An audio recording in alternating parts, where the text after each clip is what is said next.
मेरे सनातनी प्रियजन, आपको कोटि कोटि नमन। मैं विशाल शर्मा आपका स्वागत करता हूं आपके अपने यूट्यूब चैनल सनातन विद्या में।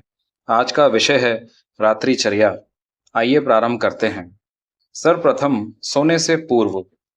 मनुष्य सोकर उठने पर शांत अंतःकरण से जिसका चिंतन करता है उसका गहरा प्रभाव पड़ता है। इसी प्रकार सोने से पूर्व जिसका चिंतन करता हुआ सोता है उसका भी गहरा प्रभाव पड़ता है। इसका कारण यह है कि उस विषय की आवृत्ति अनेक बार निद्रा आने तक हो जाती है, जिसका गुप्त रूप से प्रभाव निद्रा में भी चलता रहता है। इसका अनुमान लघु शंका यानी पेशाब आदि के लिए बीच में निद्रा टूटने पर विषय के चलते हुए प्रवाह से लगाया जा सकता है। अतः सोने से पूर्व पुराणों की सात्विक कथा या भक्त गाथा श्रवण करके सोने का विधान किया गया है। भविष्य पुराण में कहा गया है कि जो हाथ पैर धोकर पवित्र हुआ मनुष्य सात्विक पुराणों की कथा सुनता है वह ब्रह्म हत्या आदि पापों से मुक्त हो जाता है। कुछ लोगों की धारणा है कि पुराणों की कथाएं सत्य नहीं हैं, अतः उनके श्रवण से कोई लाभ नहीं हो सकता। यद्यपि पुराणों की कथाएं सत्य ही हैं, फिर भी यदि थोड़ी देर के लिए उन्हें सत्य ना माने तो उनके सुनने से लाभ अवश्य होगा, क्योंकि सभी जानते हैं कि उपन्यास एवं सिनेमाओं की कहानियां सर्वथा असत्य होती हैं, तो भी उनका इतना अधिक प्रभाव हो रहा है कि सारे समाज का उत्थान और पतन उसके द्वारा हो रहा है। इसके अतिरिक्त दिन भर जो काम किए हैं उनका चिंतन करके देखें कि कोई गलत कार्य तो नहीं किया। यदि कोई गलत कार्य हो गया हो तो उसके लिए पश्चाताप पूर्वक भगवान से क्षमा याचना करें और आगे फिर ऐसी गलती नहीं करूंगा ऐसी प्रतिज्ञा करता हुआ शयन करें। इससे जीवन को निर्दोष बनाने में बहुत सहायता मिलती है। शयन विधि कैसी हो? विष्णु पुराण के अनुसार हाथ पैर धोकर पवित्र हुआ मनुष्य सायकालीन भोजन करके काष्ठ निर्मित शैया जो टूटी ना हो, बहुत बड़ी ना हो, संकुचित ना हो, ऊंची नीची ना हो, मैली ना हो, जंतु युक्त ना हो और जिस पर कुछ दरी आदि बिछौना बिछाया हो उस पर शयन करे। पूर्व या दक्षिण को सिर करके सोना अच्छा है। इसके विपरीत दक्षिण को पैर करके सोना रोग पैदा करने वाला है। दक्षिण को पैर करके सोने पर सिर उत्तर दिशा की ओर हो जाता है। उत्तर दिशा में ही ध्रुव तारा है। इस ध्रुव तारा की महान आकर्षण शक्ति से आकृष्ट होकर संपूर्ण सौर मंडल तारागण के सहित उसके चारों ओर चक्कर लगाता है। यही कारण है कि किसी भी यंत्र में चुंबक की सुई सदा उत्तर में ही रहती है। यदि दक्षिण को पैर और उत्तर को सिर करके सोया जाएगा तो ध्रुव की आकर्षण शक्ति से आकृष्ट होकर मल मूत्र आदि अधोगामी पदार्थों की अधोगति में बाधा होगी, जिससे रोग का होना अनिवार्य है। इसलिए दक्षिण को पैर करके सोने का निषेध किया है। सिरहाना यानी तकिया भी इसी उद्देश्य की पूर्ति के लिए लगाया जाता है, ताकि मलादि की गति ऊपर को ना हो।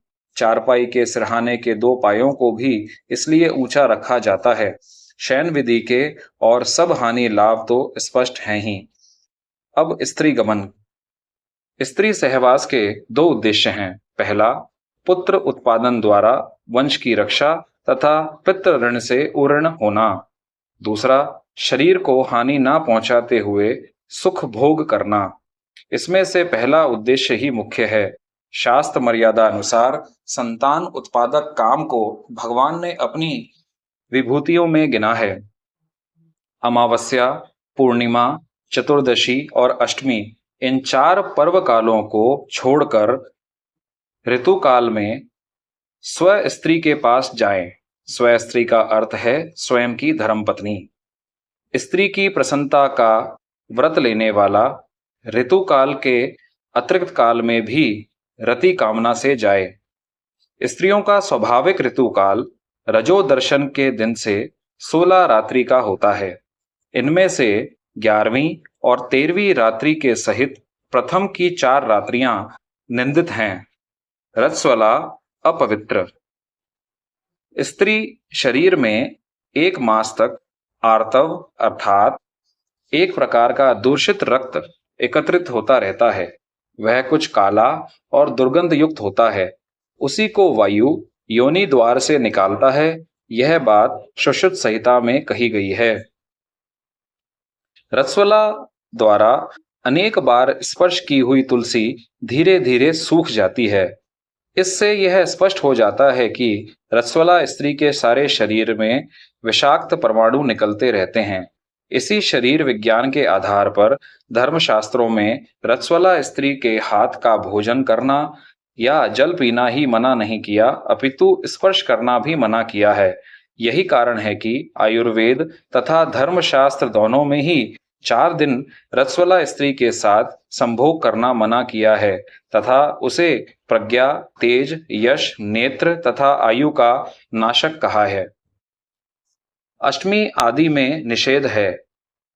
रक्त जलीय पदार्थ है, यह तो अति स्पष्ट ही है। प्राण भी जलमय है, क्योंकि श्रुति में कहा गया है कि आपोमयः प्राणः। यही कारण है कि केवल जल पीकर मनुष्य बहुत दिन तक जीवित रह सकता है। यही प्रयोग कराने के बाद छांदोग्य उपनिषद में कहा गया है कि पिया हुआ पानी 3 प्रकार का हो जाता है। जल का स्थूल भाग मूत्र, मध्य भाग रक्त और सूक्ष्म भाग प्राण बन जाता है। जल से बने रक्त तथा प्राण की गति पर चंद्रमा की गति का बहुत प्रभाव पड़ता है, क्योंकि सभी जल तथा जलीय पदार्थों में चंद्रमा का प्रभाव अधिक पड़ता है।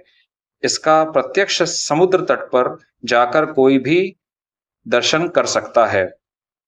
उसे देखने को मिलेगा कि चतुर्दशी तथा पूर्णिमा को समुद्र में ऊंची ऊंची लहरें उठ रही हैं और अष्टमी को समुद्र नीचे उतर रहा है, जिसका सीधा अर्थ यह है कि इन तिथियों में समुद्र का जल अपनी स्वाभाविक स्थिति में नहीं होता। पिंड ब्रह्मांड विज्ञान के अनुसार अष्टमी, चतुर्दशी, पूर्णिमा और अमावस्या, इन चारों तिथियों को हमारे शरीर के जलीय रक्त तथा प्राण की गति भी स्वाभाविक स्थिति में नहीं होती। ऐसी दशा में इन तिथियों में स्त्री के साथ सहवास करने से प्राण तथा रक्त इन दोनों की गति में और अधिक अस्वाभाविकता आ जाने से विविध रोगों की उत्पत्ति हो जाने की बहुत संभावना रहती है। यही कारण है कि इन तिथियों में इनका यानी स्त्री सहवास का निषेध शास्त्रों में किया गया है। इसके विपरीत पूर्णिमा आदि तिथियों में मन को स्वाभाविक अवस्था में लाने के लिए ही सात्विक भजन, ध्यान, दान, व्रत, उपवास आदि साधनों का विधान किया गया है। आपने अपना बहुमूल्य समय दिया, उसके लिए आपका बहुत बहुत साधुवाद। हर हर महादेव।